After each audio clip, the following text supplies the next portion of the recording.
الحمدللہ رب العالمین والصلاة والسلام علی سید المرسلین اما بعد فاعوذ باللہ من الشیطان الرجیم بسم اللہ الرحمن الرحیم الصلاة والسلام علیک یا رسول اللہ وعلی آلک واصحابک یا حبیب اللہ الصلاة والسلام علیک یا نبی اللہ وعلی آلک واصحابک یا نور اللہ نویت سنت الاعتکاف۔ حضرت ابو طلحہ انصاری رضی اللہ تعالیٰ عنہ فرمائن تھا، ایک ڈین صبح جے وقت اللہ پاک جے آخری نبی رسول ہاشمی صلی اللہ تعالیٰ علیہ وآلہ وسلم جے چہرے تے خوشی جا آثار ہویا۔ صحابہ کرام علیہم رضوان ان جو سبب پوچھو تو فرمایاؤں اللہ پاک پیغام موکلیو ہے، اے محبوب صلی اللہ علیہ وآلہ وسلم اوہاں جو جیکو امتی اوہاں تے ہک بھیرو درود پاک پڑھندو ماں ان جے لائے 10 نیکیوں لکھندس، ان جا 10 گناہ مٹائیندس، 10 درجات بلند فرمائیندس ऐं اوتری ہی رحمت موکلیندس۔ ان پر درود جن کو کسے بے کساں کہیں، ان پر سلام جن کو خبر بے خبر کی ہے۔ صلو علی الحبیب صلی اللہ تعالیٰ علی محمد صلی اللہ تعالیٰ علیہ وآلہ وسلم۔ ایک بیرے صحابی رسول حضرت عبداللہ بن عمر رضی اللہ تعالیٰ عنہ روزے سا ہویا، پان زمین تے مانی جو ٹکرو پہ لٹھاؤں تا غلام کے فرمایاؤں ہن کے کھڑو ऐं صاف کیو۔ غلام مانی جو ٹکرو کھیوں صاف کیو ऐं کھائی چھॾیں۔ شام جو جن افطار جو وقت تھو تو حضرت عبداللہ بن عمر رضی اللہ تعالیٰ عنہ غلام کے فرمایو وہ کریل مانی جو ٹکرو کھڑی اچو۔ غلام عرض کیو سائیں وہ تو موں کھائی چھڑیو، بس ایترو ٻدھण جی دیر ہوئی۔ پان فرمایاؤں ون ہانے کھاں توں آزاد آہیں۔ پوئے پان رضی اللہ تعالیٰ عنہ ان کے نوازش جو سبب بیان کندے فرمایو موں تاجدار مدینہ صلی اللہ تعالیٰ علیہ وآلہ وسلم کے فرمائندے ॿुधो تو جیکو مانی جو کریل ٹکرو کھڑی کرے کھائیندو آہے وہ ٹکرو ان جے پیٹ میں پہچण کھاں پہریاں ہی اللہ پاک ان جی مغفرت فرمائے چھڈیندو آہے۔ ہانے جیکو مغفرت جو حقدار تھی ویو ماں ان کے غلام کیئں بنائے رکھاں۔ اللہ کی رحمت سے سنت میں شرافت ہے، سرکار کی سنت میں ہم سب کی حفاظت ہے۔ صلو علی الحبیب صلی اللہ تعالیٰ علی محمد صلی اللہ علیہ وآلہ وسلم۔ پیارا اسلامی بھائیرو، رمضان مبارک جو مہینو جاری ہے ہی عبادت ऐं ریاضت جو مہینو بھی ہے، ذکر ऐं تلاوت جو مہینو بھی ہے۔ ایک اہم گال त ماہ رمضان ماہ قناعت بھی ہے۔ عام ڈींहंनि में عام طور مانو 3 وقت کھائیندا آہن، پر رمضان مبارک میں 2 وقت کھادو ویندو ہے۔ عام ڈींहंनि में ॾींहं जे वक़्त में چائے بسکٹ وغیرہ کچھ نہ کچھ کھائण پیئण جو سلسلو ہلندو رہندو ہے، پر رمضان مبارک میں ان خرچن کھاں کافی حد تائیں بچت تھی ویندی ہے۔ مطلب تے جیکڈھں اساں رمضان مبارک جا فضائل ऐं फ़ائدا ॾिसूं त ही مہینو ماہ قناعت بھی ہے، پر افسوس ہانے حالات ابتڑ آہن۔ اॼुकल्ह عام ॾिसण में अचे थो त हिन महीने में قناعت जे बदिरां अजायो ख़र्च वधी वेंदो आहे। इसराफ़ में काफ़ी वाधारो थी वेंदो आहे। खाधो मेवा पाणी शरबत वग़ैरह कसरत सां ज़ाया थींदा आहिनि ऐं उन्हनि खे माज़अल्लाह किचिरे जे ढेर जे हवाले कयो वेंदो आहे। यादि रखो इसराफ़ यानी शयूं ज़ाया करणु, अजायो ख़र्च करणु गुनाह ऐं हराम ऐं जहन्नम में वठी वञण वारो कमु आहे। अल्लाह पाक क़ुरान करीम इरशाद फरमाए थो कुलू वशरबू वला तुसरिफ़ू इन्नहू ला युहिब्बुल मुसरिफ़ीन। खाओ ऐं पीओ ऐं हद खां न वधो, बेशक हू हद खां वधण वारनि खे पसंदि नाहे फरमाईंदो। अहिड़ी तरह सिपारो 8 सूरह अनाम आयत नंबर 141 में इरशाद थिए थो वला तुसरिफ़ू इन्नहू ला युहिब्बुल मुसरिफ़ीन। ऐं फ़ुज़ूल ख़र्ची न कयो, बेशक हू फ़ुज़ूल ख़र्ची करण वारनि खे पसंदि नाहे कंदो। अहिड़ी तरह सिपारो 15 सूरह बनी इसराइल आयत नंबर 26 ऐं 27 में अल्लाह पाक इरशाद फरमाए थो ऐं अजायो ख़र्च न कयो, बेशक अजायो ख़र्च करण वारा शैताननि जा भाइर आहिनि ऐं शैतान पंहिंजे रब जो वॾो नाशुक्रो आहे। अल्लाहु अकबर। प्यारा इस्लामी भाइरो, कहिड़ी चोट करण वारी ॻाल्हि आहे जेकी माण्हू अलाह पाक जे ॾिनल नेमतुनि खे ज़ाया कंदा आहिनि। खाइण पीअण पाइण वग़ैरह शयुनि खे माल ऐं दौलत खे अजायो विञाईंदा आहिनि। अलाह पाक फरमायो उहे शैतान जा भाइर आहिनि। ऐं शैतान केरु आहे? सभ खां वॾो काफ़िर, सभ खां वॾो नाशुक्रो, सभ खां ज़लील तरीन, छो त उन अलाह पाक जी नाफ़रमानी कई ऐं हमेशह जे लाइ मरदूद थी वियो। हिन मां अंदाज़ो लॻायो त फ़ुज़ूल ख़र्च करण वारो केतिरो बुरो इंसानु आहे जो अलाह पाक उनखे शैतान जो भाउ फरमायो आहे। प्यारा प्यारा इस्लामी भाइरो, इसराफ़ जी माना आहे ग़ैर हक़ में ख़र्च करणु, यानी अलाह पाक जी ॾिनल नेमत खे जिते ख़र्च करणु घुरिजे उन खां अलावा कंहिं ॿी जॻह ते ख़र्च करे छॾणु। जहिड़ो क खाइण पीअण जूं शयूं ज़ाया करे छॾणु। कमरे में लाइट ॿरी रही आहे जॾहिं त लाइट इस्तेमालु करण वारो उते केर बि न आहे। टूटी मां पाणी वही रहियो आहे पर उनजी हाजत न आहे। पखो हली रहियो आहे जॾहिं त हवा वठण वारो केर बि न आहे।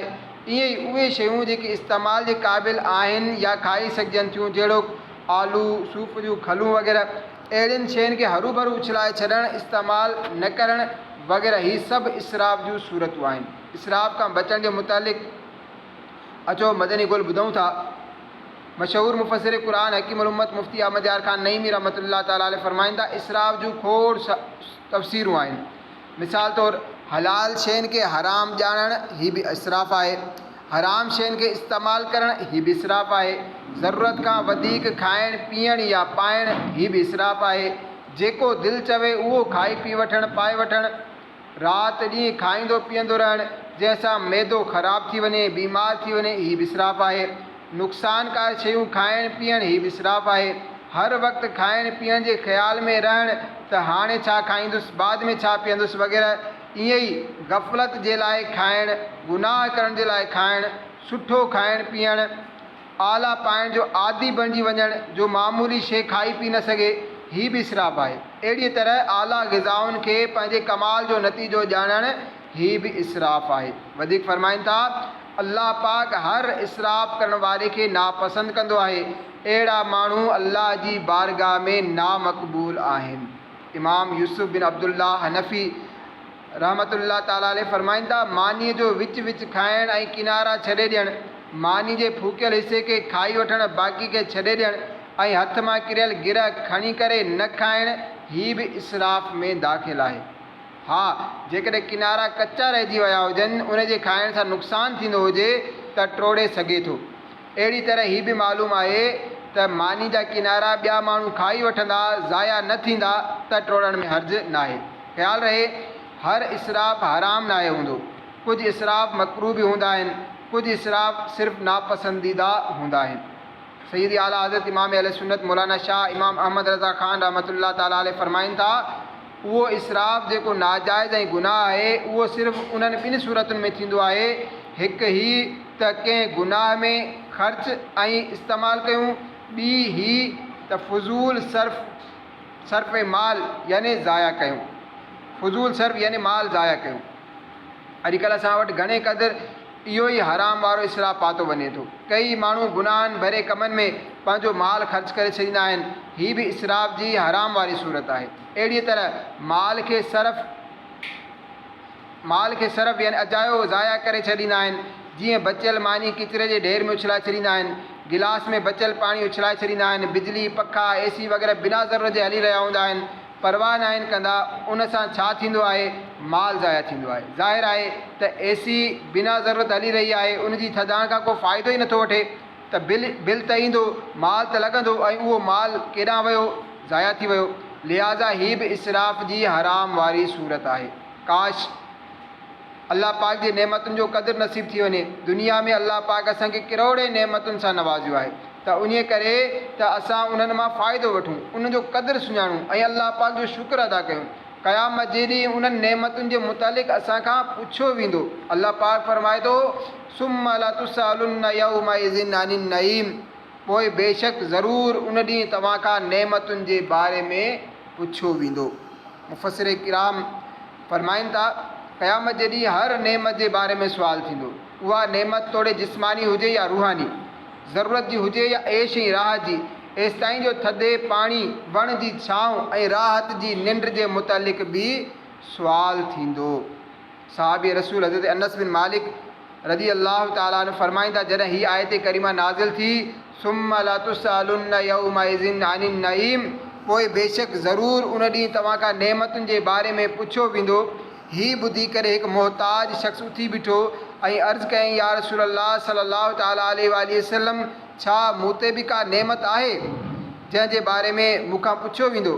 फरमायूं, हाओ, छांव, जूता ऐं थधो पाणी तोखे बि मुयसरु आहे। क़यामत जे ॾींहुं उन्हनि जे बारे में बि पुछियो वेंदो। हज़रत हातिम असम रहमतुल्लाह ताला अलैहि, अल्लाह पाक जा तमामु वॾा वली थी गुज़रिया आहिनि, हिकु भेरे कंहिं मालदार शख़्स खेनि खाधे जी दावत पेश कई, पर पाण रहमतुल्लाह ताला अलैहि मना करे छॾियो। उन बार बार दरख़्वास्त कई त आख़िर संदन दावत क़बूल करे वरिती ऐं फरमायूं, जेकॾहिं तोखे मुंहिंजूं 3 शर्तूं क़बूल हुजनि त मां ज़रूरु ईंदुसि। पहिरीं, मां जिते चाहींदुसि उते वेहंदुसि। ॿी, जेको चाहींदुसि खाईंदुसि। टीं, जेको मां चवंदुसि उहो तोखे करिणो पवंदो। उन मालदार ही 3 शर्तूं मञी वरितियूं। दावत वारे ॾींहुं उन मज़ेदार खाधे जो एहतिमाम कयो। अल्लाह जे वली जी ज़ियारत जे लाइ खोड़ माण्हू बि जमा थी विया। मुक़ररु वक़्त ते हज़रत हातिम असम रहमतुल्लाह ताला अलैहि बि तशरीफ़ वठी आया ऐं ईंदे ई जूता लाहिण वारी जॻह ते वेही रहिया। मेज़बान छो त हीअ शर्त मञी चुको हो त जिते चाहींदा उते वेहंदा, लिहाज़ा बेवस थी करे रहिजी वियो। कुझु देरि खां बाद खाधो शुरू करण जो ऐलान कयो वियो त माण्हुनि तरह तरह जा मज़ेदार खाधा खाइण शुरू कया, पर अल्लाह पाक जे वली पंहिंजी झोलीअ मां हथु विझी करे सुकल मानी जो हिकु टुकड़ो कढियो ऐं तनावुल फरमाइण लॻा। मेज़बान उन मक़ाम ते बि कुझु न चई सघियो। जॾहिं खाधे जो सिलसिलो ख़तमु थियो त पाण मेज़बान खे फरमायूं, ॿरंदड़ चुल्हो खणी अचो ऐं उन ते हिकु तओ रखो। संदन हुकुम जी तामील कई वई। जॾहिं उहो तओ बाहि जी गरमाई सां ॻाढ़ो थी वियो त पाण उन ते पेरें उघाड़े बीही रहिया ऐं पंहिंजो मुहासिबो कंदे फरमायाऊं, मूं अॼु हिकु सुकल मानी खाधी आहे, ऐं तए तां हेठि लथा। पोइ हाज़रीन खे फरमायाऊं, 3 शर्त जे मुताबिक़ हाणे तव्हां बि हिकु हिकु करे उन तए ते बीही करे पंहिंजे पंहिंजे खाधे जो हिसाबु ॾियो। हीअ ॿुधी करे माण्हुनि जूं रड़ियूं निकिरी वियूं ऐं सभई हिकु ज़बान थी करे चवणु लॻा, साईं, तव्हां त अल्लाह पाक जा वली आहियो, हिन गरम तए ते बीहण तव्हांजी करामत आहे। असां गुनहगारनि में एतिरी ताक़त किथे जो हिन तए ते बीही सघूं। पाण रहमतुल्लाह ताला अलैहि मुहासिबे जी दावत ॾींदे फरमायो, ए इंसानो, उहो वक़्तु यादि कयो जॾहिं सिज जेको अॼु किरोड़े मेल परे आहे सिर्फ़ु 1.25 मेल ते हूंदो। अॼु उन जी पुठि असां ॾांहुं आहे, उन ॾींहुं उन जो अॻियों हिसो असांजी तरफ़ हूंदो। ज़मीन ट्रामे जी हूंदी। उन टहिकंदड़ ज़मीन जो तसवुरु कयो ऐं हिन तए खे ॾिसो जो हीअ दुनिया जी बाहि सां गरम थियो आहे। हिन जी तपिश त कोयले जी या टहिकंदड़ ट्रामे जी ज़मीन जे मुक़ाबले में कुझु बि न आहे। पोइ हीअ आयत मुबारका तिलावत कयऊं, सुम्मा लतुसअलुन्न यौमइज़िन अनिन नईम, पोइ बेशक ज़रूरु उन ॾींहुं तव्हां खां नेमतुनि जे बारे में पुछियो वेंदो। हीअ ॿुधी करे माण्हू रड़ियूं करे रोअण लॻा। गुनाहों से मुझको बचा या इलाही, बुरी आदतें भी छुड़ा या इलाही, खताओं को मेरी मिटा या इलाही, मुझे नेक खसलत बना या इलाही। ए आशिकाने रसूल, ॻाल्हि वाकई सोचण जी आहे। क़यामत जे ॾींहुं हर नेमत जे मुतलिक़ पुछियो वेंदो। हाय, अॼु शायदि असां मां को बि अहिड़ो न हुजे जेको गरम तए ते बीही करे हिकु ॾींहुं न बल्कि सिर्फ़ु 1 कलाक बल्कि सिर्फ़ु हिकु वक़्त जे खाधे जो हिसाबु ॾेई सघे। त थोरो गौर फरमायो, अॼु दुनिया में जेकॾहिं इसराफ़ कयो, अल्लाह पाक जी ॾिनल नेमतुनि खे ज़ाया कंदा रहियासीं, वुज़ू करण लाइ वेठासीं त टूटी खुलियल छॾे करे पाणी ज़ाया करे छॾियो, मुस्लमान भाउ जी ओभर वारे पाणी खे बिना वजह उछलाए छॾियो, मानी जा ज़रा किरंदा आहिनि किरण ई ॾिना, ज़रूरत खां वधीक खाधो ठाहे करे बाद में गंद किचिरे जे हवाले करे छॾियो, बिजली पखा वग़ैरह फ़ुज़ूल हलंदा रहिया, उन्हनि जो फ़िक्र न कयोसीं, पंहिंजो क़ीमती माल गुनाहनि ऐं फ़ुज़ूलियात में बेधड़क उॾारींदा रहियासीं। हाय, इसराफ़ जी उन बुरी आदत ते क़यामत जे ॾींहुं पकड़ थी वई। असां खां उन नेमतुनि जे बारे में सुवाल कयो वियो त छा कंदासीं, केॾां वेंदासीं? उहो 50,000 सालनि जो ॾींहुं, ट्रामे जी टहिकंदड़ ज़मीन, बाह वसाईंदड़ सिज, हाय अफ़सोस, एतिरी गर्मी, पेर सड़ी रहिया हूंदा, जिगर वात ताईं अची रहियो हूंदो, दिमाग़ उॿरी रहियो हूंदो, माण्हू पंहिंजे ई पघर में गोता खाई रहिया हूंदा। अहिड़े होलनाक हालत में जेकॾहिं असांखे बीहारियो वियो ऐं इसराफ़ जो हिसाबु वरितो वियो त असांजो छा बणिजंदो? कीअं हिकु हिकु नेमत जो हिसाबु ॾेई सघंदासीं। काश असां अॼु डिॼी वञूं, काश असां अॼु ई तौबा करे इसराफ़ ऐं ॿियनि तमामु गुनाहनि खे छॾे करे नेक रस्ते जा मुसाफ़िर बणिजी वञूं। अल्लाह तबारक व तआला